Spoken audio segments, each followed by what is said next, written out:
What should I do to comfort my partner who suffers from endometriosis? Even the fact that you're considering this question is amazing.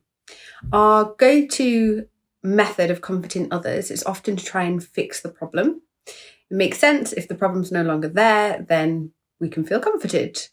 But it causes issues when we can't get rid of that problem. And it means that you end up reaching for solutions that the person you're trying to comfort has already considered, which can make them feel frustrated or patronized.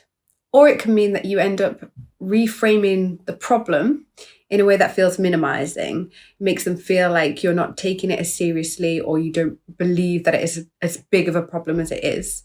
It also means that you end up getting a lot of pressure and stress on yourself, and that reduces your capacity to show up for your loved one because you're feeling so stressed yourself, and that gets in the way of your ability to emotionally comfort them.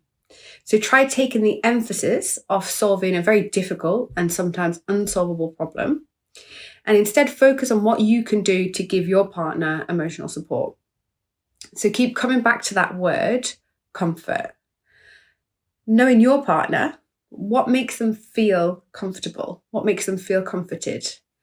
It may be that small acts of service, like doing a bit more of the housework when they're depleted, or following up on the status of an appointment when their brain space is just too busy, will take some of the mental and physical burden off your partner, which can be a real big comfort. Don't underestimate the importance of telling your partner how you feel about them and helping them feel secure, because often in endometriosis, your self-esteem can get knocked by just how bad it makes you feel physically and emotionally, and all of the difficulties that go on.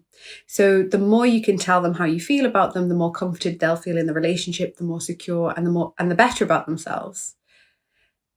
Try not to shy away from their experience of emotional distress. If you back off or stay quite stoic, it can make them feel rejected or like they're being abandoned at their time of need, which is really isolating. And lastly, just think about the little things that you can engineer that will give them a sense of physical and emotional comfort, like watching your favorite TV show together, or going on a drive, or listening to an audiobook together, picking your favorite food from a takeaway, pulling them in for a hug or a cuddle. There are thousands of little ways that you can give and derive comfort together that you can also enjoy. It's not always about giving and depleting yourself. Remember, when your partner is in emotional distress or discomfort, it's stressing for you.